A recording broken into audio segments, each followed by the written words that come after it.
is with the County Commission. She was elected County Commissioner in 2014. She's a retired North Carolina government employee. She's worked on technology issues with local governments, state and federal agencies, international organizations. Her career in North Carolina Public Service has included also positions at UNC Chapel Hill's Graduate School of Business and Director of Promotions at UNC TV. She's an active participant in Siler City's NC STEP program that's operated through the NC Rural Center, and she is a founding member of the Siler City Development Organization. And your secret question, Diana, is what is your favorite location to vacation at?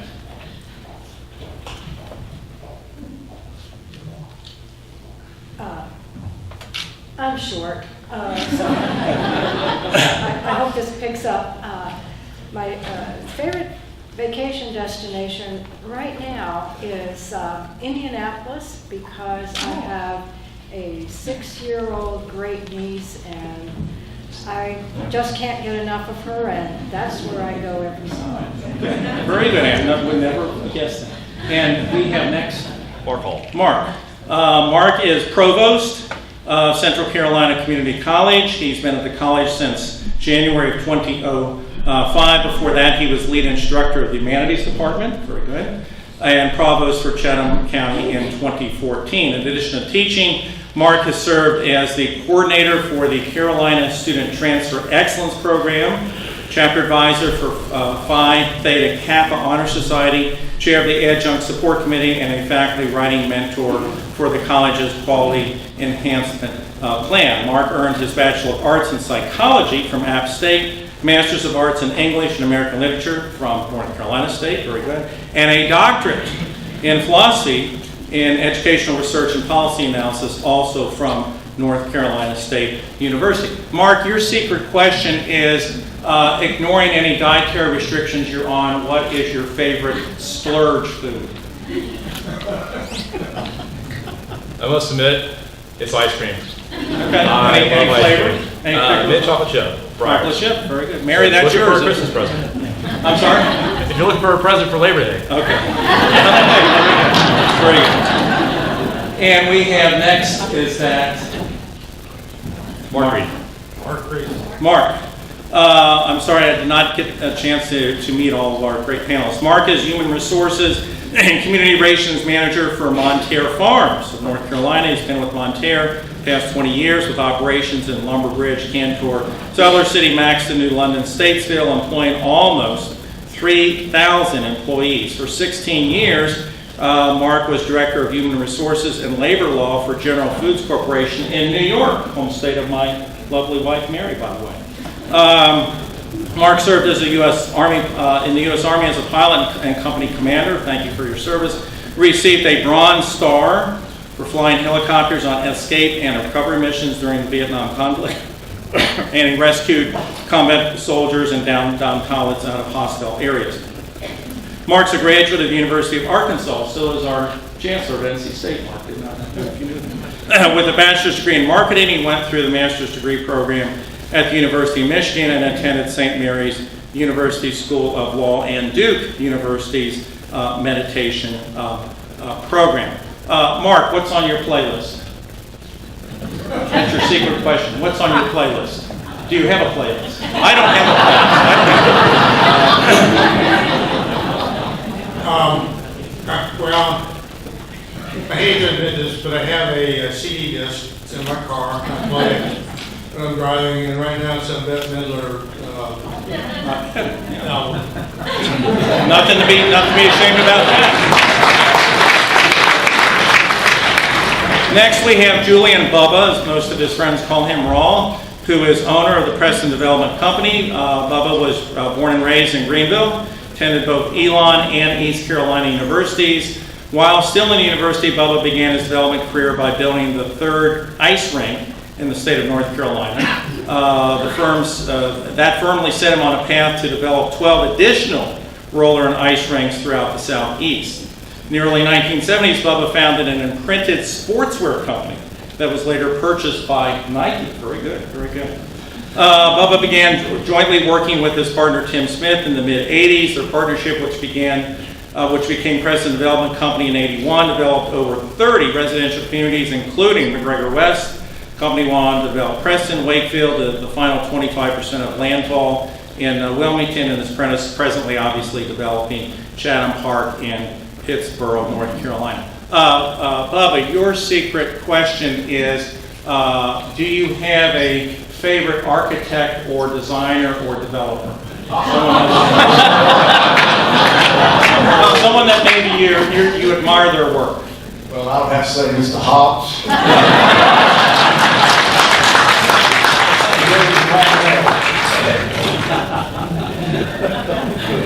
Alyssa Bird is our final panelist. She is interim president of Chatham Economic Development Corporation. She serves in that capacity. She leads operations for the organization, is responsible for implementing strategies to promote and strengthen the economic well-being of Chatham County.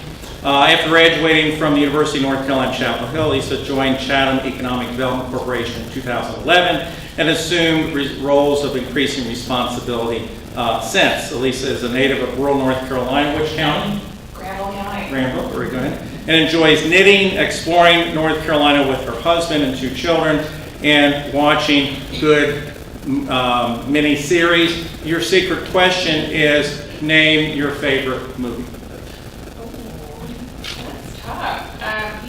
Any good adaptation of a British novel, I'm here for. So, your Pride and Prejudice, that's me, all over.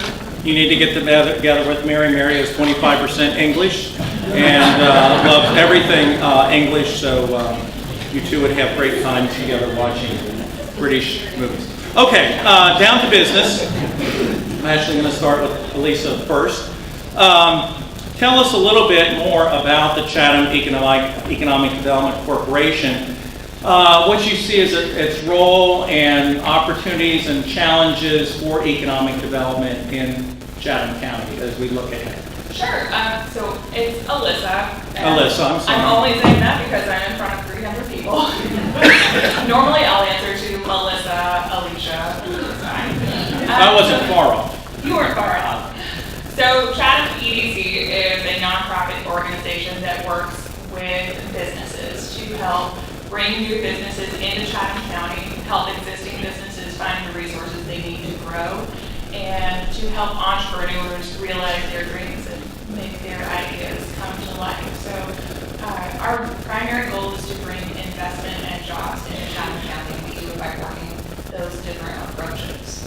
So there are a lot of opportunities in Chatham County. We have some great development happening, and we have very active partnerships with the county, the towns, and they want to see Chatham County move forward and become a strong place to live, work, and play. I like it. I'm usually over here on a panel, and I think panelists work best if they're sort of kept off guard a little bit. So I'm going to go to Diana next. And Diana, tell me a little bit about, and tell the audience mainly, about the new comprehensive plan for Chatham County and what citizens should expect from that.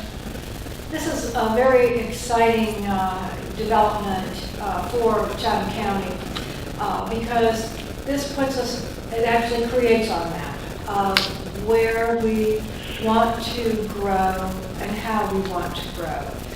This was a community effort. Almost 3,000 people in Chatham County participated in the rollout and the thought that went into the comprehensive plan. And the plan has strategies. And the strategies are going to guide how we put the plan out, how we develop it, how we do the actions. And one of the exciting factors about the plan is that we have big ideas throughout it.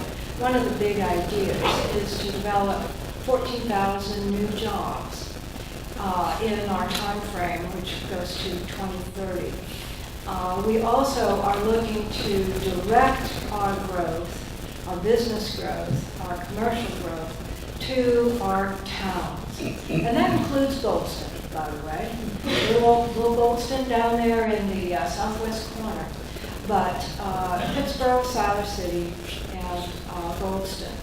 And to increase opportunities for Chatham citizens, and one of the primary things that we did that has won several awards now is that we incorporated health into the comprehensive plan. The comprehensive plans are usually planning directed, which is your business, your residence, residential, your tax base, but we also really considered health. And because of that, it is now a model. And I say that with a lot of pride because that was a direction that our own staff and our public health entities, our folks that are involved in education and health really stressed. So I am very pleased that plan is it could be a roadmap, but it is more, to my way of thinking, a comprehensive look at moving Chatham forward 20 years, preserving our rural character, and also providing new opportunities for business and for residents and for our health of our entire populations. Mark Hall. Yes, sir. I've been at NC State on the faculty for 40 years now, and I remember when I came here, late 70s, didn't really know a lot about the community college system. And I remember having an opportunity to sit for a little bit with former governor and former president of the college system, Bob Scott. Great, one of the most memorable times speaking with someone of that caliber, just besides the information, the stories, which I can't obviously repeat here, but great stories. It appears to me that community colleges, people are rediscovering community colleges. I'm hearing things about focuses on middle-income jobs and training people for middle-income jobs at community college. I'm hearing more about that now than I did even 10 years ago. Tell me a little bit about where you see community colleges, and for Shores in particular, but generally, position and the role, differing role maybe they're going to play in economic development. We'll take a second to think about that. I'm an academic, we think, for a hot second. So the community college system in North Carolina has always been one of the backbones to the higher education system. The UNC system is great as well, and it does a lot of the high school training and the workforce development. Community colleges are well placed to do the middle skill training. And you're talking about middle income. And I think Alyssa for this, she sent out a report yesterday that talked about the median income, household income in Chatham County. And I think if I remember correctly, it's about $63,000. My plumber, who was a student of mine 10 years ago, makes 6 figures. And that's well above middle income. Well, it's right there. And that's what we do. We train people for the jobs that we have here. And that's how we develop the workforce. It's our key place. We essentially serve as a catalyst for individual, community, and economic development in all the counties that we serve. Just a quick follow-up. Are you finding problems attracting as we're getting more and more? I think I saw a number, 80% of high school graduates say they want to go on to 4-year colleges. Are you having trouble attracting students? Fortunately, our college is not. We have, several years ago, we partnered with our local governments and our local school systems in all 3 of the counties we serve, as well as some private donors in our service areas, to reach out to high school students and start providing them college classes through the College and Career Promise legislation, free college classes while they're still in high school. And we did that by embedding our employees into their schools. So in cooperation with their high school counselors and our advisors, we have enrolled, this fall we have a little over 2,000 of our 5,000 students are high school students in our service area. And so they get used to us and they realize that community college classes are as rigorous as the first 2 years at university. They also realize that there are technical pathways. We have a great partnership with, she's looking at the phone right now, but anyway, we have a partnership with the career technical education in this county as well as other counties. And the students really, that stigma that they have, that indoctrination that is 4 years or nothing, it's gone away. And so we're seeing more and more students who might have originally thought they only could go to university coming to us first. Bubba, give us an update. Give us an update of Mosaic. Give us an update of challenges maybe you've had to overcome at Chatham Park. Just pontificate a little bit on a status report on Chatham Park. Okay, well, thank you. First of all, thank you for sharing your morning here in Chatham County. I know your depth of economic knowledge and your humor that's blended in with that's made it a nice way to start the day. So I know you're in great demand. Thanks for being here in Chatham County. I think we have a little short video. I think we're going to do that at the end. Oh, you're okay. All right. Where's Cindy? All right. Cindy, do it at the end. Okay, all right. Okay, well, a quick update, recap of what we're doing. You mentioned Mosaic. Kirk Bradley's here today. He is one of the founders of the Mosaic operation, and it's a 44-acre tract that's everybody's landmark. It's just north of the Bojangles. And pardon me, I will make a note on your morning program. I'm not the only owner of Chatham of Preston Bone Company. Tim is, and it's easy for me to remember how long he and I have been partners because I met Tim the week after I got back from my honeymoon 36 years ago. So anyway, the 44-acre tract that's being designed, and we seeked out Kirk and John Hugo because of their depth and knowledge of how to execute a very unique project. I think everybody in this region is familiar with North Hills. This will be the Chatham County version of a smaller North Hills. It's a live, work, play, urban design kind of deal, walkable, a lot of entertainment, a lot of great food, restaurants and food opportunities, opportunity for arts and farmers market, and there's O2's Fitness will be there. There'll be a hotel located in there. There's several medical facilities. So Mosaic will be a game changer for Chatham County. Thank you, Bubba. And Mark, just the same thing. Tell us about Montana Air, and its impact you see in this region. Why has it expanded in North Carolina? Just again, give us a synopsis and update. Well, the why, we've expanded in North Carolina, as you know, we're already in North Carolina and several other areas. Siler City was a great match for us. First of all, there'd already been a poultry processing facility in Siler City, so that we were able to jump over a whole bunch of issues that we might have had to deal with if there hadn't been one there already. The other thing that we found very inviting to us was the attitude and the enthusiasm and the welcome that we received from the individuals that we were coming in contact with. I'm talking about the people that run Siler City and the people that were with the Economic Development Corporation, and then the county commissioners. Everyone has been, at least what they're saying to us, well, I don't know what they had in their heart, but what they said to us, we are so glad that you're thinking of coming here to Siler City, and we think it's going to do good things for Siler City. What they didn't know is we absolutely had to have a place to build another plant, because plant and lumber bridge can't meet our customer demand. If we run the plant and lumber bridge any faster, the wheels are going to fall off. So we've got to have this second poultry plant. And so Siler City was just a perfect match. And we just,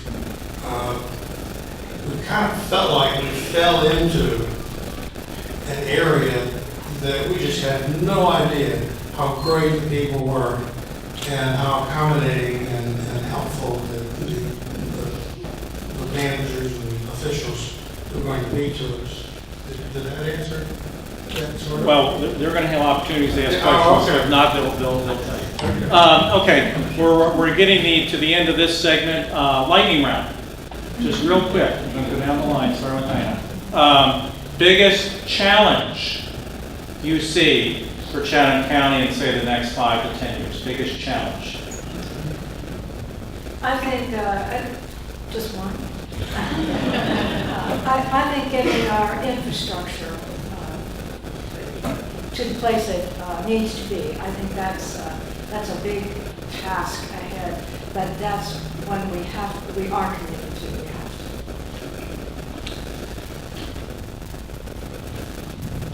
to. I have to say, I mean, infrastructure is big.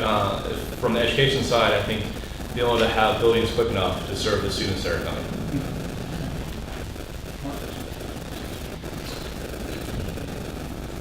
Well, you said buildings, that kind of threw me off. I think one of the big challenges is housing, maybe not at $400,000 level or $300,000, whatever that was, but maybe just slightly to the left of that, if you're looking at the chart. Because we're going to bring, from out here, we're going to bring 1,200 employees to the area. They need a place to live, and yes, they can find it in Sanford and Goldsboro, Goldston, and all those other sort of places, but it'd be a lot nicer if they actually were able to live right there in Siler City and get to work quickly. So I think affordable housing, which is maybe a different category than some of the other housing we've seen. I would say that blending the economic growth machine like Chatham Park into the culture and the agricultural community is going to be one of our, toughest things to do. We work hard at it. We're excited about being here in Chatham County. We think you'll find that Chatham Park, although it won't grow out of the ground like Oz, it will take a 30 or 40 year effort, and we will execute. We've been at it for 14 years. We've designed and planned what we think will be the community of the future, so designing it to fit in to the culture and the agricultural community is going to be one of our biggest challenges. I would agree that infrastructure is an ongoing challenge, but we have partners that are actively working on that, public and private partners. But the unknown is a big challenge. Tariff, regulations, changing the global economy. Being able to plan for the unknown is such a big challenge, and it really affects our efforts in attracting businesses and helping existing businesses grow. And of course, economists have no ability to predict.